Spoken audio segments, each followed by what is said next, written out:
Meus irmãos e minhas irmãs, paz e bem. A história da salvação é uma história de alianças entre Deus e a humanidade.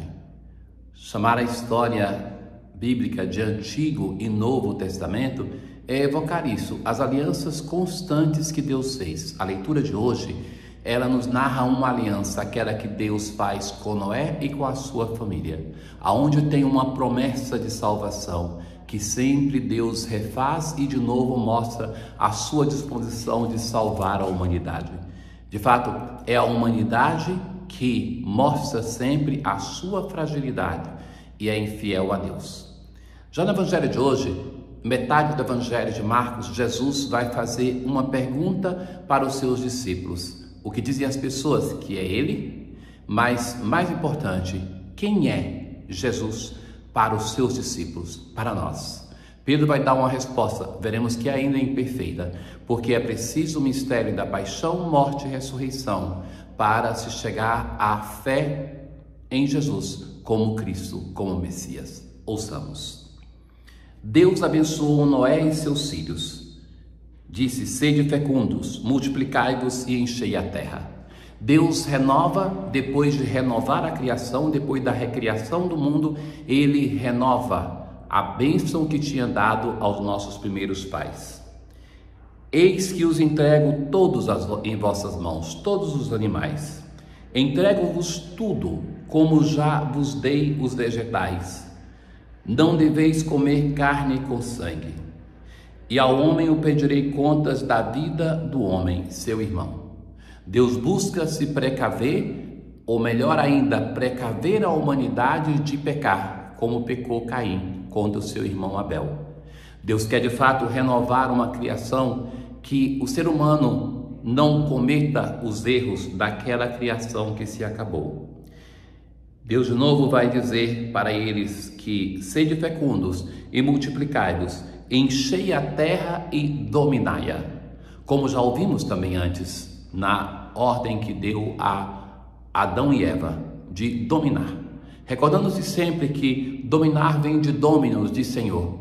Deus quer que nós tenhamos com a obra da criação a relação amorosa que Ele, o Senhor, teve. Eis que vou estabelecer minha aliança convosco e com toda a vossa descendência, com todos os seres vivos que estão convosco. Recordando que a aliança é um pacto que se fazia entre duas pessoas, entre dois povos, duas cidades, um pacto de paz. Naquela ocasião eles ofereciam um sacrifício e então sigilavam com este sacrifício um acordo de paz para evitar mais mortes e destruições. Deus propõe de fazer uma aliança com Abraão, com Noé, uma aliança com Noé. Vou estabelecer minha aliança convosco e com vossa descendência, com todos os seres vivos que estão convosco. Nenhuma criatura será mais exterminada pelas águas do dilúvio, e não haverá mais dilúvio para devastar a terra. E Deus disse: este é o sinal que coloco entre mim e vós. Ponho o meu arco nas nuvens como sinal de aliança. Então, o arco-íris que sela esta aliança, um símbolo para recordar. E é interessante que o povo de Israel, ao ver esse símbolo, recordava desta aliança de amor de Deus para com o seu povo. Nós também, cada vez que vemos o arco-íris, devemos nos recordar dessa aliança de amor de Deus para conosco. Ele que mandou o dilúvio para refundar a terra. Ao final, não porque o ser humano se propõe a melhorar, ele reconhece que é um ser que é frágil, que vai voltar a pecar, mas que a aliança de Deus se funda na fidelidade dele mesmo.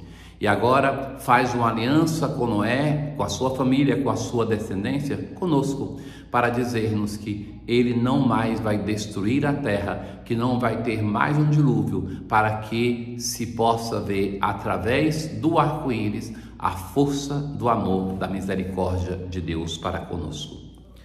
No salmo de hoje, o Salmo 101, as nações respeitarão o vosso nome e os reis de toda a terra a vossa glória.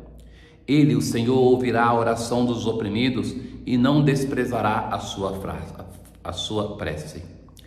Ele inclinou-se do seu templo nas alturas, e o Senhor olhou a terra lá do alto, para que cantem o seu nome em Sião e louve ao Senhor Jerusalém, quando os povos e as nações se reunirem e todos os impérios o servirem. Na aclamação ao Evangelho de hoje: Senhor, tuas palavras são espírito, são vida. Tu tens palavras de vida eterna. Jesus, como eu dizia, está na metade do Evangelho de Marcos. Nesse momento, Jesus já é conhecido e já vimos todas as situações pelas quais ele passou, com multidões que o cercavam, sobretudo nos 2 milagres do pão. Então Jesus chega em uma cidade pagã, Cesareia de Filipe, e ali vai perguntar para os seus discípulos: quem dizem os homens que eu sou? O que as pessoas estão falando a meu respeito? Fundamentalmente, as pessoas dizem que Jesus é João Batista, como Herodes dizia, que é Elias ou que é um dos profetas. Recordemos-nos que antes de vir o Messias, viria Elias, é o anúncio que se tem. Por isso João Batista também era confundido com Elias. Então Jesus é chamado como um dos profetas. Ao máximo, Jesus é chamado como aquele profeta que vai indicar o Salvador que iria chegar, o Messias. Isso não basta. Jesus não tece nenhum comentário e pergunta: e vós, quem dizeis que eu sou? A pergunta agora é para aqueles que tiveram maior intimidade com Jesus, que conheceram-no melhor, que estiveram mais próximos. Para vocês, quem sou eu? Essa é a pergunta que deve estar no centro da nossa reflexão de fé. Quem é Jesus para nós? Ao longo da história, a humanidade criou as suas imagens de Jesus. Então, que eram daqueles mais mundanos de um hippie, de um superstar, ou aquele mais rigoroso, mais fechado. E nós devemos nos perguntar ao Evangelho: quem é este Jesus que nós cremos? Qual é a imagem de Jesus que o próprio Jesus nos transmite? Esta é a questão importante para o nosso caminho de fé. Os discípulos, então, têm um que responde por todos. Pedro vai dizer: tu és o Messias. A resposta de Jesus, que Jesus obtém de Pedro, é precisa: tu és o Messias. Jesus é o Messias. Mas no próprio Evangelho de hoje, Jesus vai ouvir de Pedro, depois que ele respondeu precisamente. No Evangelho de Mateus, ele é até elogiado por essa resposta, que ele não compreendeu em profundidade o que quer dizer ser Messias. Jesus proíbe os seus discípulos de dizerem isso. Por quê? Para se crer no Messias de fato, é preciso esperar a sua morte e ressurreição. De outro modo, se cria a imagem do Messias que é ilusória. Então, por isso Jesus não permite que eles divulguem. E agora então faz um anúncio: o Filho do Homem devia sofrer muito, ser rejeitado pelas autoridades, devia ser morto e ressuscitar depois de 3 dias. Vejam que é um daqueles anúncios que Jesus faz. O total são 3, para preparar os discípulos para a sua morte e ressurreição. E sempre quando Jesus faz isso, os discípulos demonstram que não conseguem compreender. Esperam o Messias potente deste mundo. Então Pedro, veja a ousadia desse discípulo, começou a repreendê-lo.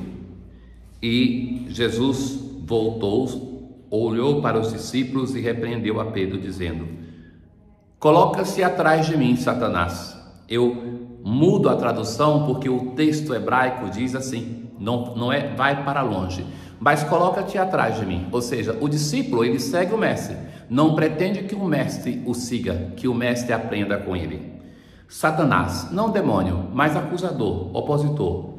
Tu não pensas como Deus, e sim como os homens. Ainda falta para Pedro o mistério pascal, para que ele converta o seu coração, a sua vida, à imagem verdadeira do Messias, como anunciou, como viveu Jesus. Na antífona da comunhão de hoje, que deve ser recitada na liturgia, cantada quando não se tem o canto de comunhão, eles comeram e beberam à vontade, o Senhor satisfizera os seus desejos. É o Deus bom que veio ao encontro nosso, que nos acontenta. O Senhor esteja convosco, Ele está no meio de nós. Abençoe-vos o Deus Todo-Poderoso, Pai, o Filho e o Espírito Santo. Paz.